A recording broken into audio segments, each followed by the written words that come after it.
Okay, my guest on the show today is Dr. Michael Hudson, self-certified bourbon expert. I love that. Award-winning barbecue chef with a brand of Professor Smokes Barbecue coming soon to a location near you. Avid bike rider and so many other things that we're going to talk about today. And Dr. Michael Hudson was my fourth guest when the podcast was a baby back in January of 2020. I think we actually did our interview in November of 2019. Yep. And here we are back here again, Michael. So I'm curious, has anything changed for you since November of 2019? Nothing. Everything's the same, man. I've been doing the Same thing. Yeah, just traveling all the time. Well, traveling all the time, doing the thing. Well, so, for everybody listening, this is a Michael is back episode. So for my avid listeners out there, you've seen I'm starting to bring some of my favorite guests back. Not that they're all my favorite, but people coming back from season one, catching up on what's going on. And most of them are coming back like pre-pandemic when we interviewed. So Michael, welcome. Good to see you again. Good to talk to you again. Thank you, man. It's a privilege, Jason. And, I love the opening question. I wish there was a way to answer that question logically. And there's just not. What's changed for you? Oh, I don't know. I think the biggest change is I've lost total track of time. I constantly ask myself, what day is it? How long has this been going on? And are we making progress or are we standing still? Yeah, I think the thing I do like, Michael, is I know we talked about Scotch. Yes. And we did talk about barbecue a little less than 2 years ago. And there's been some big changes there. You now moved into bourbon. Well, yeah, because I don't, and Jason, you recall from too many of our conversations, cooking is my passion. When I'm not doing something else, that's what I'm doing. Because I live for that smile on the face. I live for moments like this. Okay, I'll indulge with a quick story because I know you'll get this, right? Please. So I sent you a picture yesterday of my new patio pavilion cooking area that we built this summer. Unbelievable, by the way. Thank you. Man. Do you sleep out there? Do you ever sleep? It's do you ever hard sleep not out there? to, man. Yeah, exactly. I mean, the hardest thing now is coming back into the office because, okay, I've got this great outdoor space for cooking. We had a dinner 3 weeks ago, 18 people. First time we actually used the space that way for that many people. Worked fantastic. But that cooking lesson, to go back to your Scotch bourbon transition comment, I do a lot of cooking. I'm making some sauces that are going to come out on the Professor Smokes brand, got some rubs and so forth. But I find Scotch doesn't cook well. It doesn't add much flavor if I use it in a using sauce. it inside of the cooking. Yeah. I've never used Scotch in a sauce or any sort of. Well, don't waste your time. It doesn't have the depth of flavor. And I don't mean that critically. I mean, I love my Scotch. But so I started messing with bourbons to get and plus I'm cooking barbecue. So, it's a barbecue sauce. I want a little more smoky flavor in it, but I'm not going to cheat and put liquid smoke and stuff in it. And so I found that. I like how you call that cheating. Well, it's nasty. Yeah, it is. It's nasty cheating. stuff. Yeah, it's cheating, man. If you can't put the smoke flavor in your meat, then stop pretending you're a barbecue guy. Yeah. And the sauce has to have a hit that connects with that. So long story short, which it's too late for, bourbon connects with that. So that's how the bourbon shift happened. But what I live for and why I do this, right? We got 18 people here. There's this guy, and I smoked a brisket and, made the entire meal and everything. Everybody's eating. There's these 2 or 3 people who came that didn't know it was an eating event, so they weren't eating. And one of the guys, how people can be about barbecue, starts talking about this amazing brisket that he goes to this specific restaurant for, and it's worth the money and blah, blah, blah. And he just keeps talking, but he's not eating. And I'm talking with another guy who's in the conversation there. And I finally looked at the other guy and I said, do you think it's fair he keeps praising someone else's brisket when he hasn't even tried this one? That's pretty rude at your house. That's a little strange. And he looked at me and goes, okay, I'll try some. So then I got my moment that I live for. He picked it up, he took a bite, and he goes, I'm going to shut up now about the other place. It's like, okay, that's the win score. Yeah. Yeah. Well, I want to share with you, I've been excited to share with you my son, which is a new development since you and I talked. Yes. We weren't even pregnant in November of 19. We have a son who's turning 1 on Monday. We're doing a party for him and 25 people on this Saturday. Awesome.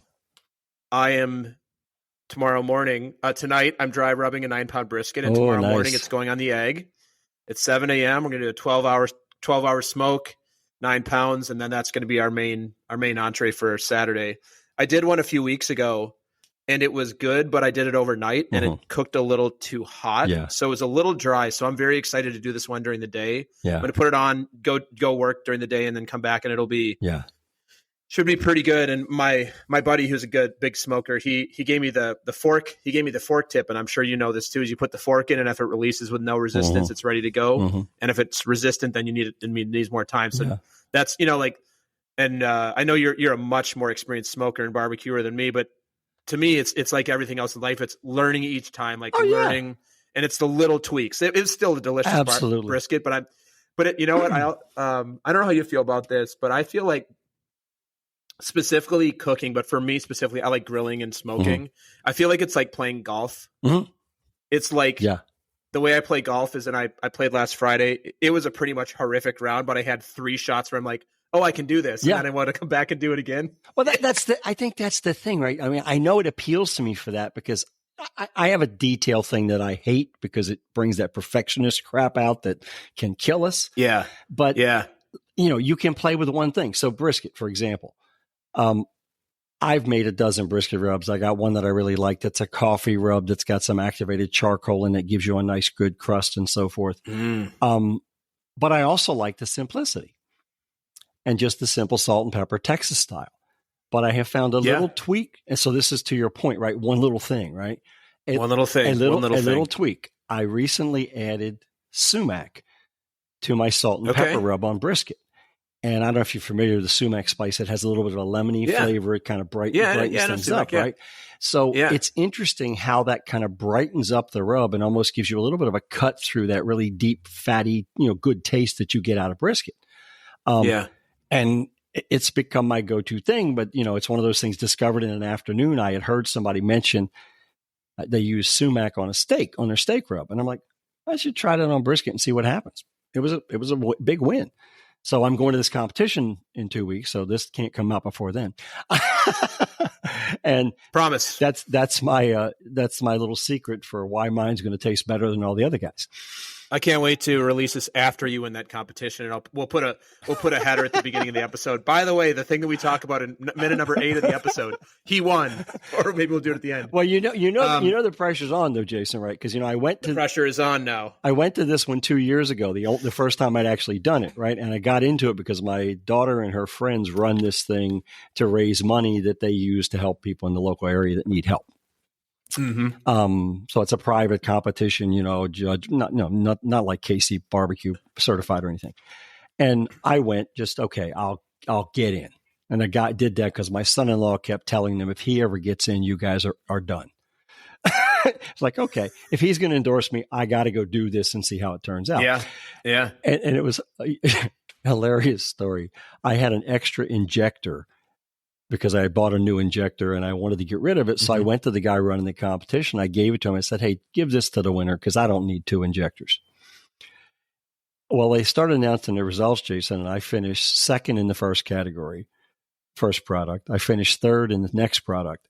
And I look over at him and I can tell he's going, oh, crap, I'm going to have to give this injector back to him.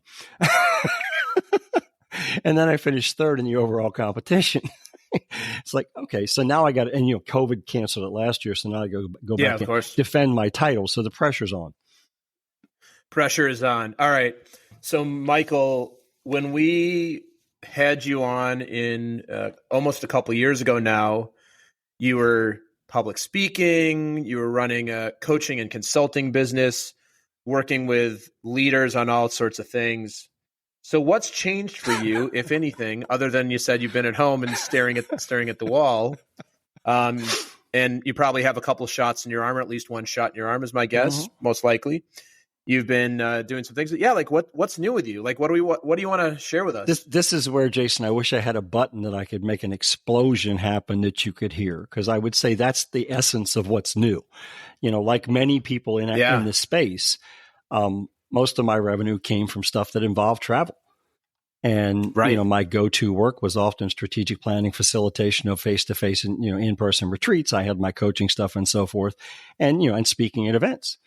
All of a sudden, in March last year, all of that disappeared and the entire year's projected revenue was gone. Now, the good news was that 3 months before that, we all have favorite clients. Okay, let's admit it. We don't tell the public who they are, but we all have our favorite clients. Some people, I don't. They're all equal in my eyes. Just like podcast guests, they're all equal opportunity everywhere. Well, when you've been in business like I have for 38 years, there are these people that you go, I loved working with them, and can I get back in? And you're your go-to people that you knew if you were in a situation where, frankly, you needed revenue. Not that you could call them and say, I need revenue. But you could call them and have a conversation. There was probably something you could help them with, and their trust, the no-like trust factor was, off the table because you knew each other. And so this has been a guy I'd helped with his business, blah, blah, blah. He had recently sold the business and said, I want to capture what we did. And what they had done was basically built an incredible culture and built a very successful company in 20 years by building their mid-level leaders. He said, how do we capture that? Well, I've had one thing in my life that I've ever wanted to do all the time. It is help whoever you are discover the potential that is within you so you can deliver what you're here to deliver. Yeah. I mean, I've had that since I was a kid. I don't know where it came from, but it's just wired into my bones. So I'm like, okay, this is an interesting opportunity. So he and I start working together in December of 2019, after the month after you and I first talked. Yeah. And then COVID hits. We're in the midst of trying to figure this out. And I'm like, okay, here's the deal. Where can we take this? Let's have that dream conversation. And then I decided to go all in and partner with him to build this out. So you actually became business partners. Yeah. So I've actually spent the last 18 months building out a 21 lesson leadership development program for emerging and mid-level leaders that is around the core concept, Jason, of quote unquote servant leadership. We call it influential leadership, people first leadership, people centric leadership. And have built that out, launched to our first client in January of this year, have 2 classes running with them. They're getting ready to move into their final one of the 3 journeys in our program. And in 2022, we're going more broadly and looking for, we basically are selling 48 seats to fill 6 classes and run, that many groups of people through it. And whatever comes up along the way that, in addition to that, we'll do. But that's kind of where we are. So it's kind of startup mode. And cool. So major shift, I had to face the pivot question of, do I shut down my other stuff? And finally said, look, I just got to shut down the other stuff because I'm not going to maintain it.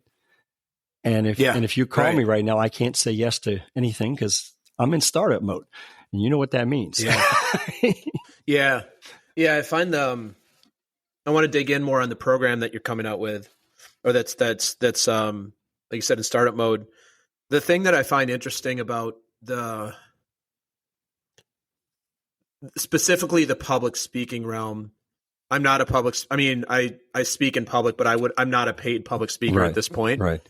I'd like to someday, maybe, if I can figure out what I want to speak on. But you and I share a lot of friends that are quite accomplished in that space. I find it interesting that in that space, it didn't matter how good you were. There was no work. Yeah. Like your talent had nothing to do with whether you could find work. The whole thing shut down. I think it's probably like the best restaurants just shut down. I don't care if you're the best chef on the planet. Yeah. A lot of other industries and a lot of other professions, you were able to figure out ways to do it. And I know the speaking, people do virtual, but companies generally will pay less for virtual and such. It's just such an interesting thing that no matter who I talk to and no matter what level of speaking they're at, it's the same story. Yeah. I got nothing. I mean, I think maybe if you're a celebrity and you can show up you can go do Cameo. I don't know if you know what Cameo, the platform Cameo. Yeah. Are you on Cameo, Michael? No, can people hire to get a FaceTime video with you for 10 minutes? Not at this point. Not at this point. Because I was going to say, if so, I feel very honored you're doing this at no charge for me. And probably not a space thing I'm going to consider right now, Jason. Probably not.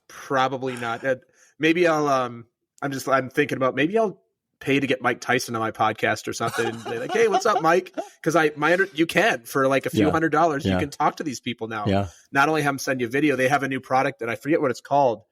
but you can have a conversation with them. Yeah. So it's not just like, hey, I want to send Michael a 30-second thing for his birthday of like your hero. It's like now I just, that whole business model is so funny. And as a celebrity, could it be any easier money? I wouldn't think so good. You wouldn't think so. I mean, for people like you and I that can just show up and talk to anybody, like that's the easiest money on the planet. I'm like, hey, what are you? I'm like, hey, man, what's going on? How you doing? Here I am. Okay. But all right, cool. Well, it's interesting, Jason. There's an interesting lesson, right, in all of this, and even what you just shared, right, is there are goods, bads, and difficulties and unknowns about the past 18 to 24 months we've all just gone through and will continue to go through until whenever. But there are critical lessons in there about making decisions when there's more uncertainty than you've ever seen before and what it does to your business. So your point, a lot of speakers didn't know what to do.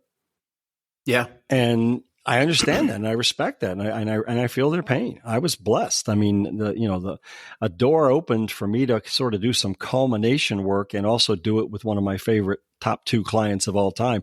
And ironically, the one proposal I had out pending that got accepted when COVID hit was with my other favorite client of all time.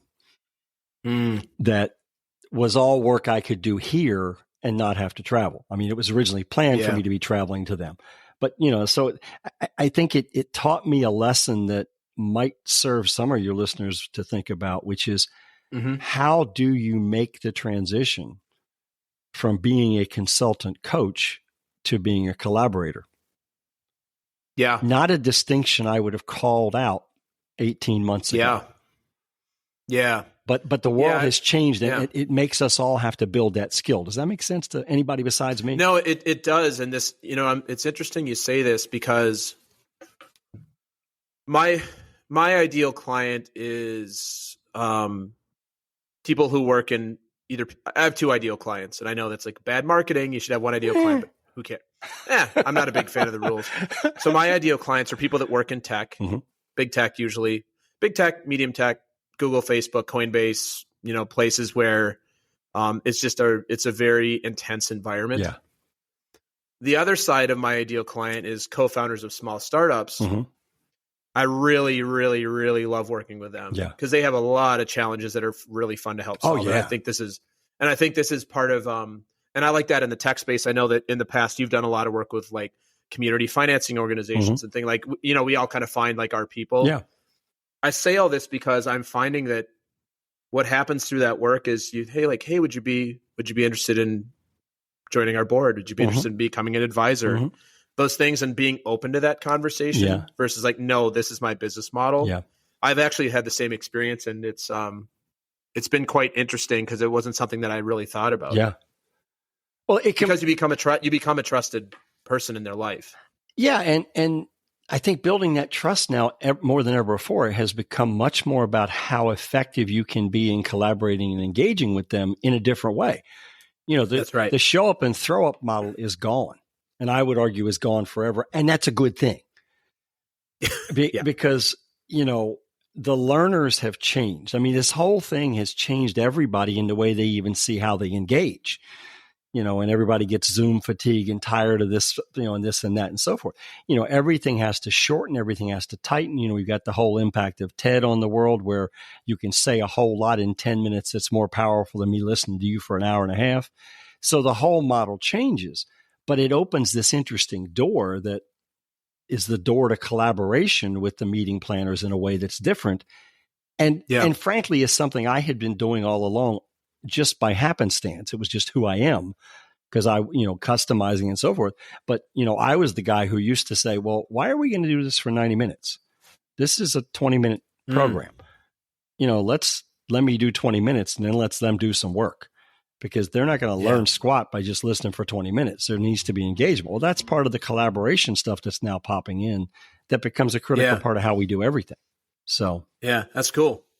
I want to go back to the program that you've set up, and I'm not going to ask you for the keys to the kingdom here, but I am curious. There are no keys, so that's cool. Perfect. Okay, so I'm not going to ask you for the thing that there is nothing there. I'm curious if you'd be willing to share with us maybe some of the philosophies or some of the the major points that I do leadership coaching as well. And I'm, this is a little bit self-serving because I always like to. That's not self-serving. That's what you do. I'm not going to say steal. I like to always be looking for best practices and concepts. I'm curious, you'd be willing to talk a little bit, maybe 3 or 4 points of sure. What is it that's missing from leadership development today? Sure. Or as people get promoted into managerial roles, middle management roles, like you said, what do you generally see that's missing? Yeah. And how does what you've put together with your collaborator, how does that address that? Great question. And to the stealing point, it's all about leveraging. My guess is you're also not reinventing the wheel. Leadership development is not this is a brand new concept. There's no wheel to reinvent, right? I mean, there's no wheel to reinvent. Exactly. And if we want to simplify all this, right? I'll give the shout out to Patrick Lencioni, right? If you haven't read Patrick Lencioni's book, The Motive, and you want to call yourself a leader, you're not ready yet. And I say that because The Motive makes it very simple and very clear. You have a choice. You can either be a responsibility-centered leader or you can be a reward-centered leader. And we've all seen the reward-centered leader. They've risen to the position of leadership. Now they think it's their turn. They can do what they want, when they want, where they want, blah, blah, blah. That doesn't work. It never worked. And it's doggone sure not going to work when we have a workforce that's going to be 75% millennials in 5 years, by 2025. Yeah, I want to ask you, Michael, when you say it doesn't work and it never worked, you could argue I guess I'm not arguing with you, but I'm saying I think people could argue that, well, we've done okay to this point. The American economy is the strongest economy in the world. What, for a long time, companies were quite successful. Is it that it never worked and we didn't know that it didn't work? Or is it that people coming into the workforce and now there's just more expectation as employees now? And maybe there's something that I'm completely missing. What's your perspective on that? Jason, I think your second point is really spot on relative to the expectations. I also think it's the experiences. But my doesn't work argument comes more from the philosophy I have about leadership and that we have about leadership, which is your job as a leader. In our view, Aspire Leadership's view, that's our company name, is that your job is to create leaders who will follow you, who are better prepared and will be capable of taking the organization to a place you never knew it could go. That if you look at leadership that way, it didn't work. If you look at leadership as we got results, we created impact. Yes, that reward-centered leadership had play, and there are places where we know that has to be there, right? Command and control has to be in certain situations because of detail, the way the business works and the critical things that are in the business. But what my partner in this, Jeff Banning, Jeff was 22 years old in college. His father had a company. His father called him and his older brother in. Jeff was currently working part-time as the accountant for the organization, 10-person organization. And his father announced to he and his brother that, I'm done. I'm going to go raise horses. If you'd like to raise horses? Yeah. Nice. If you'd like to buy the business, I'll hold the loan for 10 years and you can pay me back. And if you don't, that's fine. And I'm going to sell it. Yeah. So Jeff dropped out of college, became the leader of a company, realized I don't know how to lead. Yeah. So now we get to personality characteristics which play into beliefs, right? We have a fundamental premise, Jason. If you can master curiosity, humility, and empathy, then you can lead from a place of influence. And Jeff is a very curious, humble, and empathetic human being. So he went to what he knew. And as that worked through, he focused all of his time on how do I develop these people at this level so they can go further, because he realized he didn't know all the answers. Yeah. My observation, having worked with leaders in all kinds of businesses, I had over 3,000 clients when I stopped counting that I had worked with. And it's the ones that do the most effective job of leading have this perspective. You matter more than I do. I'm here, and whether you want to say it's to serve you, to support you, to remove obstacles for you, however you want to describe that. But my goal is to make sure you feel valued, appreciated, understood, accepted, that you are supported, that you can do what you're capable of doing, and we can bring out the best in you. So the other reason I call out the book The Motive is Lencioni's basic point in the book is, if you choose reward-centered leadership, you do not do the 5 things that responsibility-centered leaders do, and those 5 things are the key.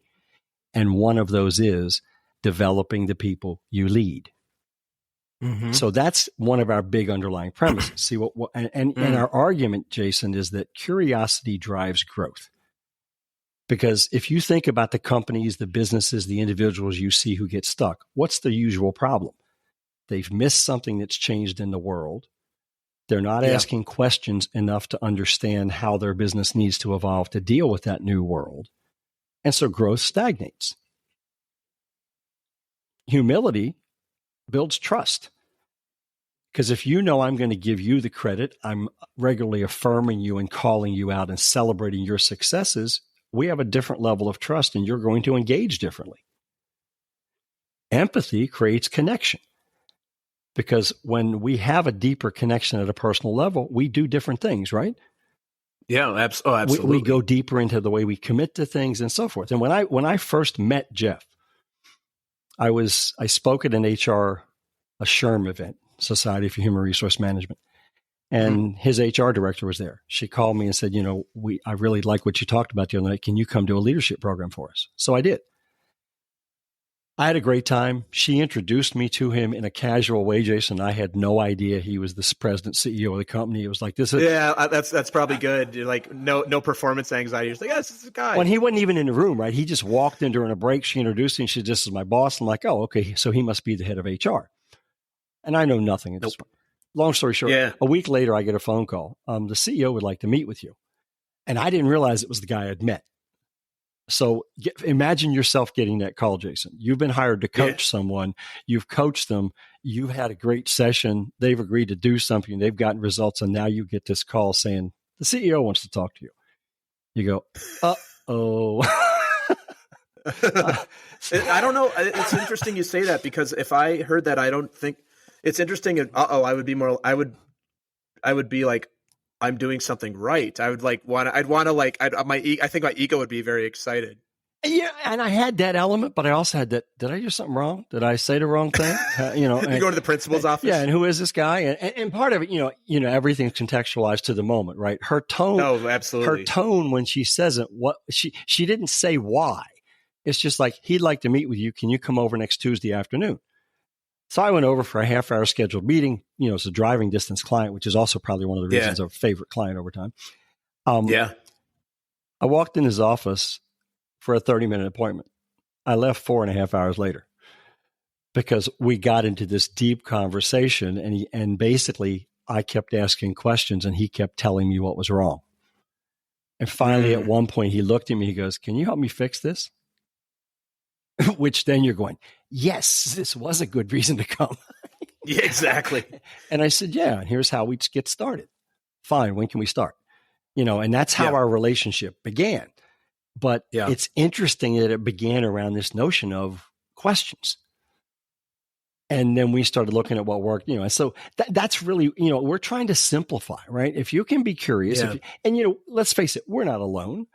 I mean, Michael Bungay-Stanier's great book about the advice monster, it says right on the cover, curiosity and empathy. or it says curiosity and humility. It doesn't have all 3 of the words. But I think it's a moment for this, right? I mean, goodness knows the last 24 months have been a moment where empathy is the most needed thing most of us have to find. Yeah. Yeah. I have a question for you about, I'm not going to, I'll use the word advice. It's advice, but it's advice. It's more, let's use the more empowered term. It's guidance. A lot of the clients that come to me are younger leaders. Mm-hmm. Some of them have no official training because they're running their own company or something, and they're engineers or designers or whatever, and they just happen to become the leader of a company and find themselves in a place of, oh, wait, I need to be the leader now. I need to manage and lead. What's the, and most of them have imposter syndrome. Because a lot of times they'll make hires of people that actually have led for longer than they have or have led at all. What's the thing you would offer to somebody sitting in front of you that's in that position where they say, hey, I am a leader. I've got a team of people. I have some imposter syndrome. I'm not sure I'm doing a good job. Where would you have somebody take a look, or what would you have them start to do? Great insight, Jason, in terms of the challenge and the reality, right? So many people get into leadership positions because they're good at something that has nothing to do with leadership. Yeah. And let me circle back for just a second and close out the advice monster thing, just because if people haven't read the book, here's the context. Too many of us jump in to try to solve the problem and don't listen long enough to know what the problem actually is. That's the advice monster. So think about the last time your spouse asked you a question, or your kid asked you a question, or someone you work with asked you a question. How quick did you jump to say, well, here's what you need to do? And see, I'm the one. But it's so much more fun to feed your ego to be right. I know. Come on, Michael. Yes, it's like, yes, I got it. I know this. Hey, because I know this. I get to be smart and right. Come on. Don't you know how smart I am? But that's what happens. I know the answer. I know how to solve your problems. And that's what happens, right? We're sitting there and you're telling me, going, man, if he just shut up, I can tell him just what he needs to do. And what's the problem? The problem is most of us run around the barn 6 times before we actually get to the real shit, because we're defending ourselves. We're fighting the imposter in our head, and we're trying to prove that we're right until we can get to the point where we go, oh, you know what? I'm not right. And so, so if you boil it down to one thing, Jason, your question, it's simple. Ask more questions and listen. Truly listen. You know my mantra: ask, listen, learn, and serve. And the reason learn is in there is because that's why you're listening. Learn what's really going on here. It could be that Sue is mad at Bob for something Bob did 6 weeks ago where he took the credit from her. And we're now having a problem about this because the situation feels similar to her. Yeah. And she fears getting the same result that she got before. So now we have a conflict. Well, you and I can't solve that conflict. We can say, here's what you could do. But do we understand it well enough? Are we silencing our ego enough to say, look, I don't really know what you should do here, but let's talk through this and figure out some options. I think it's a shift in the conversation we have to create, right? So it's okay to feel imposter syndrome and to realize, I don't know. Dude, you don't even want to know how many times I have sat down here in this basement office that I love because it's quiet, it's private, and so forth, and gone, God, I wish I knew if this was the right decision. Because in startup mode, that's what you live every day, right? Is this the right thing to do? Who's the right client? Will this work? Is this right? And at some point, I just think you also have to say, I'm going to go this way right now. Yeah. And I'll learn and I'll ask. I mean, we have tweaked our program with this first new client, I think 4 different times now in fairly significant ways based on their feedback, because we've adopted a mindset going into this of we live in a world where the app process is what everybody does now. You roll out the basic minimum version, you ask, listen, and learn, you enhance, you try it again, you ask, listen, and learn, you enhance, you try it again, and you never lock it down. And so, if I boil your question down, say 2 things. It's the ask, listen, learn, and find a way to serve. Mm-hmm. So you serve and solve, right? The same basic kind of concept. And secondly is to realize, stop chasing perfection. Because a big part of imposter syndrome is driven by chasing perfection. And we let imposter syndrome drive us into chasing perfection. Yeah. So we have a rule, Jason. Yeah. We have a rule we use. No perfection? No, unless it's barbecue? No, here's the question. Is this 85% of what it needs to be? And if the answer is yes, then stop tweaking it and move on, because we're not the arbiters of whether it is 100%. The client, the client is, the student is, the leader we're developing is. So that's my, I love that. That's my answer to your question. Yeah. I've got one more question for you here before we start to wrap up with some I'm going to give you a little sneak preview. I'm going to ask for some recommendations, and it's not going to be around leadership. It's going to be around some other things that we're going to come back around again. So curiosity is one of the core tenets of coaching. Mm-hmm. As you know, it's kind of the thing that you can bring that doesn't exist in a lot of other places in the world. It's actually what makes you a great coach for your clients, is being curious and open to don't labeling things. What I hear curiosity, what I hear is not labeling things right or wrong, but just being open and curious. This is my opinion. I think curiosity is something you do need to develop because it's fun. And I was thinking about this. I had this conversation with another podcast guest last week. I feel like in school you start out, and my daughter's in kindergarten. There's a lot of curiosity that goes on. And then as you progress through the educational system, there's less and less curiosity and more of facts, figures. This is the way to do it. This is the way to do it right. And then I think for most, and I know you spend a lot of time in the academic world as well, so I'm really interested in your perspective on this. I feel like in college, there's not a whole lot of curiosity depending on the major. It's a lot of like, this is the way to do it right. This is how you're trained to do it. And so for anybody who's listening who might feel like they want to be more curious, and it's like a new muscle to develop. How can people practice curiosity tactically? Like, what's a thing that you can start to do? I'm going to simplify that down to my favorite question. It's not a question. It's a statement that I use, which is simply say more about that. Because here's the challenge, right? Our education, we could get philosophical here. And I had this debate and almost got flunked out of education classes in college because nobody wanted to hear this question. But it's like, if we keep making people have to pass a test, we're making them believe that the world is right and wrong. That's right. It's a right-wrong context. And as we built that right-wrong context into people, what happened? We killed curiosity. Because the curiosity was, when I got the right answer, as long as I can memorize it and spit it back to you when you ask me for it, we're good. So I hate that element, right? And I used to be constantly in conflict with my colleagues when I was a professor in the University of Illinois and Cornell, because I trusted the students to figure it out. Yeah. I didn't do tests. I did activities that you did where you had freedom and flexibility. You built a business plan. You presented the business plan. I gave you guidance on how you could do it more effectively, but you had, carte blanche, free range.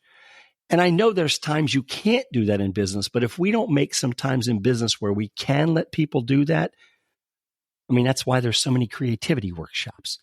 That's places we send people to do that. Well, that's not enough. Right. How do I get the chance to look at that and consider those options as in those alternatives on an ongoing basis? And our advice monster steps in. We think we have to frame a question so that they can know what we want, which limits the conversation, just like the teacher did in the classroom. Yeah. If, on the other hand, you come to me, Jason, you say, Michael, I'm working on something. I'm trying to figure this out. And I'm thinking, maybe you can help me. I got the X, Y, Z, and this is happening, this is happening, this is happening. If I look back at you and I say more about that, you have more to say. You've thought more. You've been living in this problem long enough to get to a pain point where you're willing to come admit you don't know what's next and to ask for help. Don't stop that person from doing that internal processing, that verbal processing that you and I both tend to do. Yeah. Make it possible for them to do that. Open that door. And instead of saying, here's the question, well, how would you do this? Or what do you think your options are? Just let them say more until you realize they're getting where now you can say, okay, so what are the options? And then you can take them. And they've laid it out for themselves. Yeah, now they've laid it out. Now they own it. That's our whole thing with leadership, Jason. I need the people who are going to lead to take responsibility and ownership and to be part of this and be involved and feel like they matter, or they're not going to do it effectively. They're just going to go through the motions. 85% of employees, I think that's the number in the recent Gallup book, The Manager, are disengaged at their jobs. That's frightening. And how can I think about how valued you or I make a person feel when we say more about that, or wow, that's curious. Where'd you come up with that? And that's not it. That you got to use that one carefully, right? Because of the wrong level of sarcasm in the last question, it sounds a little offensive. Like, what are you, an idiot? Yeah. But it's just opening, and it's painful, right? I mean, when I say it's painful, it's time consuming. Yeah. We get so into rush. And I think this is my philosophical take, right? We are in a place in the world where every one of us has to help every one of us constantly develop, grow, and become better. Our responsibility is to engage effectively so that we facilitate that process. I do it for you in this conversation. You do it for me in this conversation. We do it for everybody else. That has changed the way leadership has to be developed moving forward. If we're curious, if we're humble, if we're empathetic, we change that dynamic. We engage differently with people. We get different conversation. We have different feelings walking away, coming to. We break down the barriers that say, I can't admit I don't know. There's a whole lot of things that can happen. All right. I have one more question for you on this. People listening that like what they're hearing from you and I, and then they look at who they're working for and their leadership is not demonstrating this. Mm-hmm. What do you have for those people? I hate it when I listen to podcasts and the guest always says that a great question, but you are such a great question asker. That's a fantastic question. And it's the critical point, because that's the pushback, right? Well, you can't do that around here. No, but you can do it for you. Who says you can't walk the talk that you want to walk? And I know we can have that debate and fight about, well, yeah, fine. Guess what? If you can't do it in the organization you're in, and it's what you believe needs to be done, then you're on the wrong bus. Yeah, exactly. And the bus door opens all the time. Get off. I mean, because, Margaret Mead, I think, is the one that the quote, never doubt that a small group of committed people can make a difference. Indeed, it's all that ever has. Yeah. An individual in an organization can completely change the organization. Yeah. Not overnight, right? That's our challenge in society today. Now I'm sounding like the old guy, but we're too in a hurry. It's going to take time, but what if you change you? What if you as the leader say, okay, my organization isn't ready for this. My boss isn't ready for this, but I lead a team of 6 people. I'm going to start doing one thing. I'm going to ask more questions. I'm going to silence my advice monster. I'm going to ask more questions. I'm not going to go to just the quick question of, well, what are you going to do about this? I'm going to throw it back on them. What are you going to do about it? Yeah. I don't know. I'm instead going to be curious, right? I'm going to say, so, well, what's happening? Well, that's interesting. Say more about that. And I'm going to let that conversation breathe. And I'm going to give them that space where they can feel comfortable to open up. Trust isn't built overnight, although it's very easily lost in an instant. Yeah. And if we approach this, that we're building trust, and that's why our point, humility builds trust. By you forgoing the fact that I'm going to be right, by you forgoing the fact that I've got the answer, and just letting it breathe, you begin to shift that from you to them. And when you shift it from you to them, something amazing happens. They start to lead themselves, because that's the crux. If you don't lead yourself, you can't lead anybody else. That's right. And our problem is we have a lot of leaders who can't lead themselves. Yeah. Yeah. Who don't even try. And they don't even try because they say that, well, you can't do that around here. Well, then fine. Where could you do it? Yeah. Who else would do it with you so you can get started so you feel better about your work? I love that. I think what I'll say here as we wrap up this little part before we wrap up the entire episode with a question I think you're going to love. You're going to tell me it's a great question, I think. This is where people will be able to learn more about everything we're talking about specifically from you in the near future. We'll put all that information in the show notes for the podcast so that people can hear more. I know you've got a lot of content coming out. You've got the course that's being tested. So I have no doubt that people are going to go, hey, I need to know more about this. I'm seeing some of these challenges in my own life or in with my company. So we'll make sure that people get connected with you again, Michael, Appreciate after that. 2 years and now see what you're up to. So I have one more question for you. And it's a very serious one. Not really at all. We mentioned earlier that you have gotten into bourbon. Mm-hmm. Found anything interesting that you want to share with us in the last year and a half that, you can share share your advice around bourbon here. I think this is a place where we want your advice. We don't need to tell more. I want to hear what's some good bottles that you've had that you'd recommend for me and for everybody listening. Have you found anything new? Have you found anything like new and interesting? I'm hesitant to say this because I still question the legality because I'm not sure it's actually legal to have alcohol shipped to Delaware, but I have found a company that will do it. So I have a monthly subscription thing where I get a bottle of bourbon every month, and it's something that I wouldn't pick or discover. Well, Michael, I just want to be clear. In the Northeast, sometimes that's called "it fell off the back of the truck." Yeah, well, it reminds me. It just fell off the back of the truck. It reminds me of the comedian Mitch Hedberg. One of Mitch Hedberg's jokes was, "My FedEx driver is a drug dealer. He just doesn't know it." That's great. My FedEx guy is a bootlegger. He just doesn't know it. He's a bootlegger, yeah. But he doesn't drive a NASCAR. No, he's not driving a stock car. Yeah. But there's a Jefferson Special Reserve I just got actually this week from that club. That is fabulous. It's 100 proof special edition. The biggest thing I've learned with bourbon, because I use it for cooking so much. If you're a cook and you make sauces, learn the value of what bourbon can bring to the depth of a sauce. Because, the oaky flavors in a bourbon just adds it when you cook it down and cook it long enough so it gets cooked down, or your people who don't like bourbon will not like it. But it's the flavoring thing, right? It's the subtleties. Interestingly, my last bottle I got from that organization, which I haven't drank yet because I'm waiting for our mutual connection, Mike Kim, to come visit because it is aged in Scotch barrels. Nice. And I'm really curious to try it, but since Mike and I have consumed a lot of Scotch together in the past, I'm waiting for him to be with me so we can open that bottle and see what it is. So I can't give you You're making me jealous over here. This is somebody, I know Mike as well, and you're making me jealous. Well, sorry. I've known him longer than you have. Yeah, that is true. You have known him longer than I have.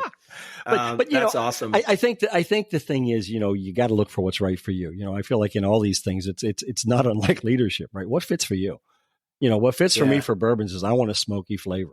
I want to hit. Yeah. I like smoky flavor too. It's why when we drink scotches, it's peaty scotches. I mean, I want that. I want that different thing. I want that boldness, but I also want that subtlety on the back end. And I think, Jason, that's part of why I hate to think everything back to it, but it's why leadership appeals to me. Because there are leaders who are incredibly bold, but what makes them special is their subtle abilities in other things. And that's same with bourbon, same with barbecue, right? It's that little tiny ingredient. So somebody who's listening going, how do I do this all better? How do I do this? First find a hobby that involves bourbon and barbecue as far as I'm concerned, because that's a criteria. Yeah, I mean, I'm with you there, yes. But it's look for the subtle thing, because the little moments what makes the difference.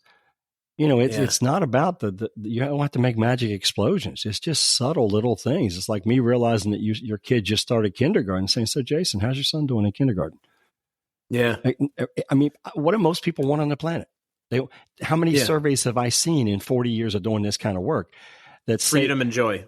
Yeah. And they want recognition for a job well done from their supervisor. Recognition. Yeah. And if we actually understand what that means, Jason, I would argue they don't care what it is. They just want to know the person who leads them, sees them, knows them, and cares about them.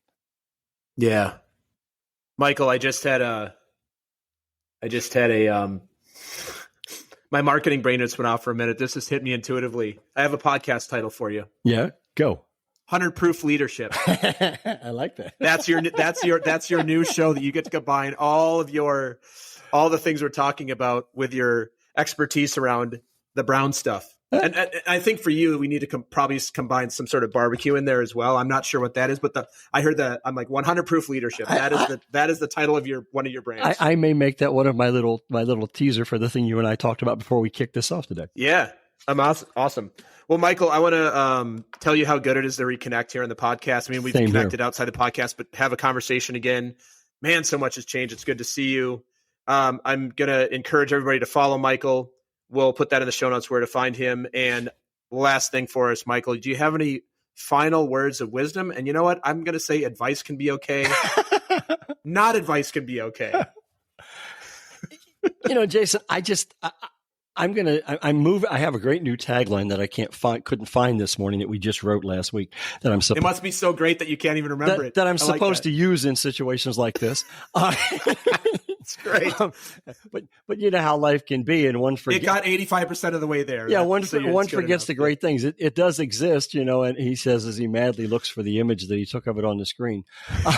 Great. That's awesome. Yeah, so here it is. You and your team will be better and stronger because of your initiative. And we wrote that, Jason. I've lost you for a minute, because that's the reality, right? I just think that's the takeaway.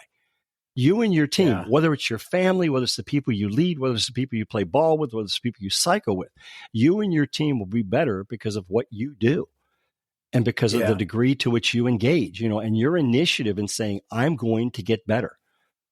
I'm going to become more effective in asking questions. I'm going to check my ego at the door and make sure I give all the credit away, even if I'm the one that made it happen. Be happy with that inside yourself. Give yourself a high five, whatever, and walk away. It ain't about you. Yeah. And then empathetic, it's the connection. How do I connect with people on a different level? I'll throw a quick story at you, Jason. Okay. I was hired. Yes. I was hired years ago, and this will, because you know me, you'll laugh, I think, to train the bra and panty saleswomen at Playtex Apparel. You're this just seems so aligned with your brain. Yeah, I'm just the guy, right? I would be shocked if this wasn't the way you started the story. That's awesome. And so I go in the conference room. There's 12 women, and in the corner of the conference room, there's a little stage elevated that has mannequins who have their current lingerie line on it, which is a weird place, you got to admit, to do a full day sales seminar. Although it does have the product front and center for all of them. Back in those days, Jason, I wore a bracelet that was a little loose. And one time I'm gesturing and my bracelet catches on one of the bras on one of these mannequins. And I'm trying to gently shake it loose and not look stupid. I knock every one of the mannequins down on the floor, which then broke the ice and gave us a great conversation. Oh my God, yeah. But I'm telling, go ahead. You could have made a joke of like, this is kind of like my high school days when I was dating girls and I was trying to unhook the bra. It ended up not going so well. You could have, but I might not have got hired again. That's true. But anyway, the point of the story is this: the manager who had hired me basically explained how great a relationship she had with her people. And this is not a one-off, okay? This is not about Playtex Apparel. This is not about, it's just a better version of a better story to tell than some of the others. I've heard this 100 times, 1,000 times. What's the reality? She had no idea who they were. And that's most of what they spent the day talking to me about. That the reason we're not doing well is she ignores us. The reason we're not doing well is she doesn't know who we are. The reason we're not doing well is when I have a problem and I need to go get my son, I get a bunch of grief when he's literally in the nurse's office and they've called me and told me to come pick him up from school. Yeah. She doesn't care about us. Life is about caring about others. You matter, but you matter to the degree that you care about the people you engage with, because that makes you care more about yourself, because you can't care for them if you don't care for you. And that to me is the big takeaway, right? And when you intentionally do that, when you take initiative to say, today I'm going to be this much better. For those of you who can't see visually, this much is a very small amount of my finger and my thumb close to each other. Yeah. Tomorrow I'm going to get that much better again. Tomorrow I'm going to get that much better again. That's the problem we have, I think, is we try to change it all too fast. And we don't realize that daily intentional action is the secret to all success in anything. Yeah. And if it's focused on making you one little step better today, one little step better tomorrow, it's focused on making your team one little step better today, one little step better tomorrow. Stop putting the bar up here over top of people's heads and making them have to jump it before you'll praise them. If they take the initiative and get started, recognize it, celebrate it, call it out, and do that for yourself first. You get up in the morning, you look at the to-do list, you process it, and you say, you know what? Those 3 things need to be a no to the yes-no list you and I talked about at the start. Yeah. They need to be a no. Congratulate yourself for being smart enough to take them off the list. Let that moment of celebration be. So, that's my big thing. I just feel like we are putting people under so much pressure by things that are outside of our control. They need to be recognized, acknowledged, affirmed, celebrated more regularly. And if you just did that one thing in your life, you said, okay, every day I'm going to recognize 3 people for something they've done. Like Jason, congratulations for opening up the room today so we could have this conversation. Now, it doesn't that it was very challenging. But that can be enough, right? You never know. We never know when our words are going to change a person's lives. And as leaders, we're messing with their lives. I take that responsibility very seriously. And we're going to work with our students and make sure that they take that responsibility seriously at all. And, if that appeals to you, I'd love to have a conversation and see, is this, is anything we've got something for you, or what insights can you share that I'd love to hear from the people, Jason, who don't agree with anything I've said. Oh, absolutely. I mean, you learn just as much there. Yeah. What do you think? Being agreed with just feeds your ego and has you feel right. Yeah. At least how it is for me. Yeah. Beautiful, Michael. Again, congratulations on everything. Best of luck in the competition coming up. Thank you, sir. I will be following you on social, see how that goes. It will be photo documented. And, I'm going to it's going to be I'm sure be well documented. And it was great to have you on again, and take good care. Back at you, Jason. Thank you so much for the privilege of spending time with you again. Thanks. The Talking to Cool People podcast is brought to you by Jason Frizzell Coaching. Jason works with amazing people who are looking to find and develop their passion and purpose and create their journey to wherever it is they want to go. Check us out at jasonfrizzell.com, Facebook, or on Instagram. Jason loves hearing from anyone who thinks it would be cool to connect, to be coached, or to be a guest on our show. Email him at podcast@jasonfrizzell.com or DM him on Facebook and Instagram. And now, back to some more amazing conversation on Talking to Cool People.